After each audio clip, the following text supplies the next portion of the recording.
PM Modi की France के राष्ट्रपति मैक्रोन से मुलाकात हुई। पीएम मोदी चलते चलते अमेरिकी राष्ट्रपति जो बाइडेन से भी मिले। G20 में 20 देश अर्थव्यवस्था, क्लाइमेट चेंज और कोरोना पर चर्चा कर रहे हैं। 5 दिन के यूरोप पर दौरे पहुंचे पीएम मोदी ने वेटिकन सिटी में पोप फ्रांसिस से भी मुलाकात की। इटली में जब वो गांधी प्रतिमा पर फूल चढ़ाने पहुंचे तो वहां शिव तांडव पढ़कर उनका भव्य स्वागत किया गया। यूपी में चुनाव से पहले अखिलेश ने बीएसपी और बीजेपी में सेंध लगा दी है। बीएसपी के 6 और बीजेपी का 1 विधायक समाजवादी पार्टी में शामिल हुआ। अखिलेश ने कहा चुनाव में बीजेपी का सफाया होगा और बीजेपी परिवार भागता परिवार दिखाई देगा। यूपी सरकार ने जो वादे किए थे उनमें से एक भी पूरा नहीं किया। उत्तराखंड के देहरादून में अमित शाह ने हुंकार भरी। कांग्रेस पर प्रहार करते हुए शाह ने कहा वादा खिलाफी वाली पार्टी विकास के काम नहीं कर सकती। अमित शाह ने दावा किया उत्तराखंड में फिर से पूर्ण बहुमत के साथ बीजेपी की सरकार बनेगी। अमित शाह ने देहरादून में घसियारी कल्याण योजना का शुभारंभ किया। योजना के तहत 30% सब्सिडी पर 2 रुपए किलो के हिसाब से किसानों को पशु आहार दिया जाएगा। अमित शाह बोले सहकारिता आंदोलन को कांग्रेस ने कमजोर किया, लेकिन मोदी सरकार ने सहकारिता मंत्रालय बनाकर देश के करोड़ों किसानों, महिलाओं, मजदूरों के लिए बड़ा काम किया। 5 राज्यों में विधानसभा चुनाव से पहले राहुल गांधी गोवा पहुंचे।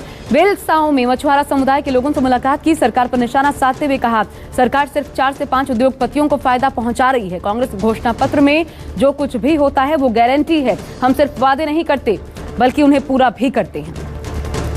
राहुल गांधी ने बाइक राइडिंग की और महंगाई के खिलाफ बीजेपी को घेरा। कहा आपके टैक्स से सिर्फ उद्योगपतियों को फायदा पहुंच रहा है। कांग्रेस के समय कच्चे तेल की कीमतें अंतर्राष्ट्रीय बाजार में $140 प्रति बैरल तक पहुंच गई थी। इसके बावजूद यूपीए सरकार ने तेल की कीमतें कम रखी।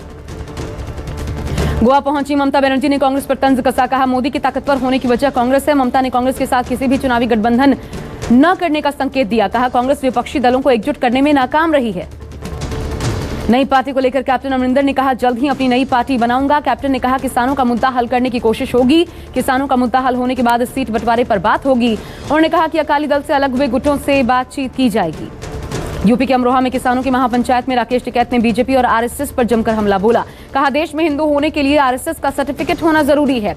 टिकैत ने अपने आप को बिना सर्टिफिकेट वाला हिंदू बताया। कृषि कानूनों पर बोलते हुए कहा इस बार की दिवाली किसानों के लिए काली है। जब तक कानून वापस नहीं लिए जाते तब तक आंदोलन जारी रहेगा। सुप्रीम कोर्ट की सख्त टिप्पणी के बाद चारों ओर से बंद दिल्ली खुलने लगी है। सिंघू और टीकरी बॉर्डर से पुलिस ने बैरिकेड्स हटा दिए हैं। इसके बाद टीकरी बॉर्डर गाड़ियों के आने जाने के लिए खुल गया है, लेकिन गाजीपुर बॉर्डर पर किसानों ने अपनी बैरिकेडिंग लगा रखी है। सीएम योगी आदित्यनाथ कल अयोध्या जा रहे हैं। इस दौरान सीएम योगी रामलला के दर्शन करेंगे, साथ ही हनुमानगढ़ी में पूजा अर्चना करेंगे। इसके बाद सीएम योगी 3 अक्टूबर को होने वाले दीपोत्सव की तैयारियों का जायजा भी लेंगे। क्रूज केस में 28 दिन से जेल में बंद आर्यन खान आज जेल से रिहा हो गए। उन्हें लेने के लिए खुद शाहरुख खान जेल के बाहर तक पहुंचे। शाहरुख और आर्यन सीधे अपने घर मन्नत गए। आर्यन के जेल से छूटने और घर पहुंचने से शाहरुख के फैंस काफी खुश नजर आए। मन्नत के बाहर उन्होंने अपनी खुशी का इजहार भी किया। लोगों पर महंगाई की चौतरफा मार के बीच पेट्रोल डीजल के दाम में लगातार चौथे दिन भी इजाफा। पेट्रोल डीजल के दाम में 35 पैसे का इजाफा हुआ। दिल्ली में पेट्रोल 108 रुपए 99 पैसे, जबकि डीजल 97 रुपए 72 पैसे प्रति लीटर। यूपी के गोरखपुर में डेंगू का कहर देखने को मिल रहा है। 48 घंटे में डेंगू के 11 नए मरीज सामने आए।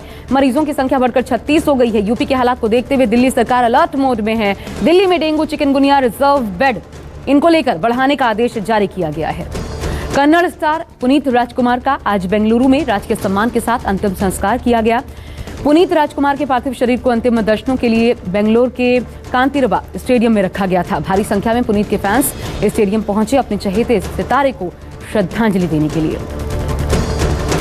अडानी ग्रुप अब टूरिस्ट कंपनियों की सेवाएं भी उपलब्ध करवाएगी। इसके लिए अडानी ग्रुप ने ई कॉमर्स कंपनी फ्लिपकार्ट की सहयोगी कंपनी क्लियर ट्रिप में निवेश किया है। साथ ही क्लियर ट्रिप में पार्टनरशिप खरीदने का ऐलान किया। गौतम अडानी ने कहा फ्लिपकार्ट की साझेदारी ट्रैवल क्षेत्र को सक्रिय और महामारी के बाद हजारों नौकरियों के अवसर पैदा करेगी। आपको बता दें क्लियर ट्रिप भारत के सबसे लोकप्रिय ट्रैवल ब्रांड्स में से एक है। मिर्जापुर में छात्र को स्कूल की बिल्डिंग से उल्टा लटकाने वाले प्रिंसिपल को पुलिस ने गिरफ्तार कर लिया है। प्रिंसिपल ने कक्षा 2 के छात्र को खाने के दौरान शरारत करने पर सजा दी थी। स्कूल की ये तस्वीर सोशल मीडिया पर जमकर वायरल हुई थी। महाराष्ट्र के ठाणे में एक टायर कंपनी के गोदाम में आग लगने से हड़कंप मच गया। बहुत दूर से ही धुएं का गुबार दिख रहा था। इमारत में रहने वाले लोगों को रेस्क्यू टीम ने सुरक्षित बाहर निकाला। कड़ी मशक्कत के बाद आग पर काबू पाया जा सका।